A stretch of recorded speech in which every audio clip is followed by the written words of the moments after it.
So it looks like United are signing a new striker in Joshua Zirkzee.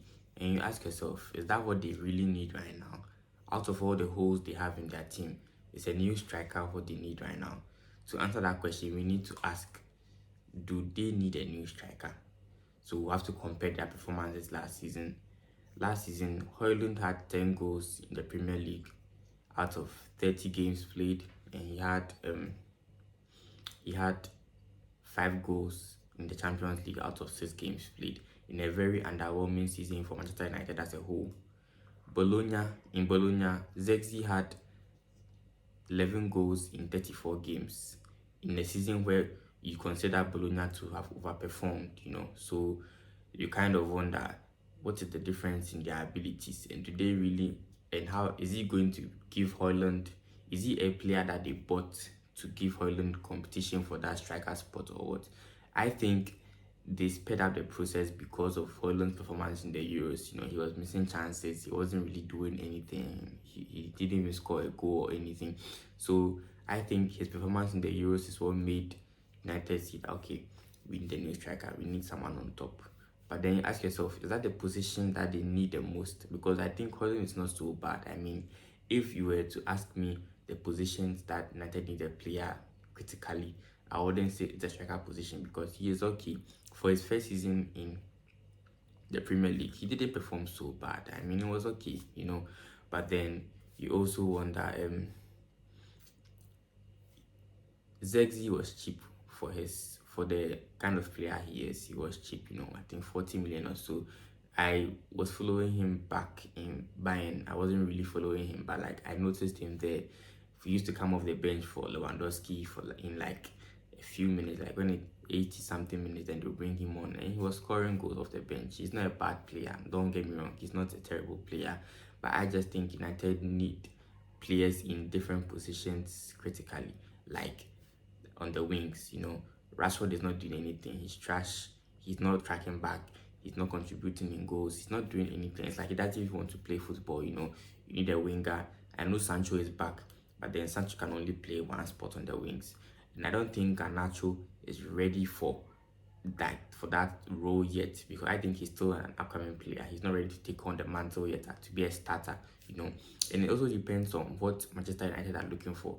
Are they planning on working on a project, like a long-term project like Chelsea is, or they want success immediately? Because if you want success immediately, you don't have to play Garnacho and all those people right now. You need people who can come into the team, take on the role immediately, and start producing right off the bat.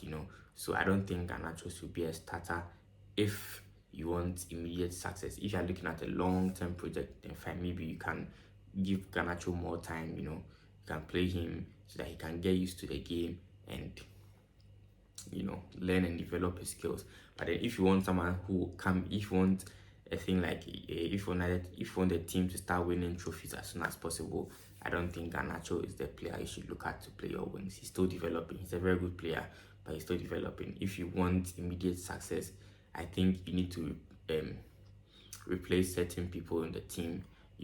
I don't know if Sancho is still going to play like how he was playing in Dortmund for United, because there are different coaches, different playing styles. So there's also a question mark there. When he went to Dortmund, he was taking on players, dribbling and all that. But then in United, it's like he didn't know. He was a shell of his former self. He didn't know what he was doing. He wasn't really being as productive as he was in Dortmund. So maybe you might think that it's the playing styles or the instructions from the coach that was making him perform like that.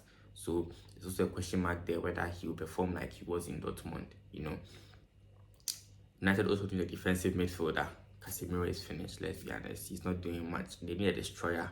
Someone can go into the midfield, take the ball, and pass it to Bruno Fernandes or the other midfielder as soon as possible. Someone can link the play between the defense and the midfield and the attack as soon as, like, with ease and with quick precision.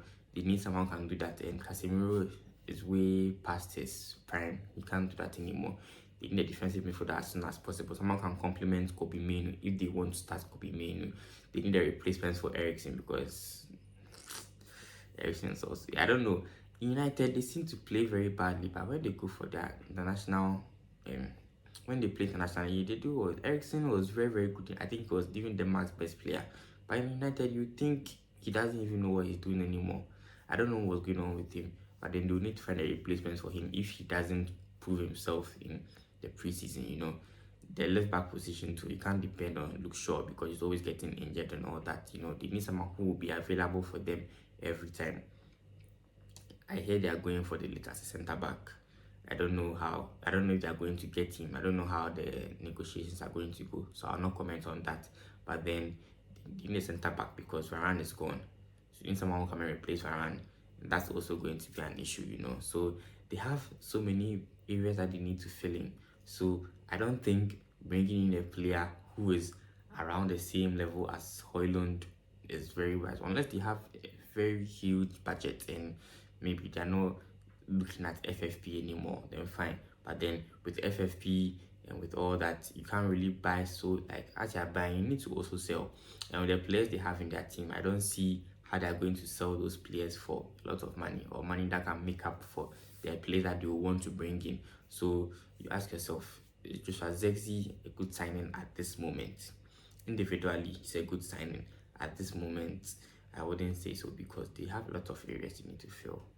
The wings, defensive midfield, left back, centre back. You need to, if you want immediate success, that is, you need to solidify the team. You need to make sure you fill in all the portals. Look at us now. They know where they have holes in, and they're filling it. They're going for a striker. They're going for a defender because they don't have enough backup for those areas. So they're going for Calafiori. They want a striker to, I don't know what to do with that, if they go for Tony or I don't know. But then they are looking for backup because if you want to go up against the best, which is Man City, you need to have good player depth on the bench. You can't just have a very good, strong starting 11 and the bench is not so good. If someone gets injured in the starting 11, who's going to fill up? You understand? So I think they should have focused on the major problems in the team, the major potholes in the team. I think the money would have been well spent. And after you filled in all those holes, if you still think, okay, maybe I have the luxury to still spend, then fine. But then for now, in my opinion, I don't think Zirkzee was, as I said, it was the best signing they could do for the team. I think they should have gone for a more critical position that needed filling. Don't forget to like this video, comment, subscribe, turn on the bell icon so you can get my next videos. I'll see you in the next one.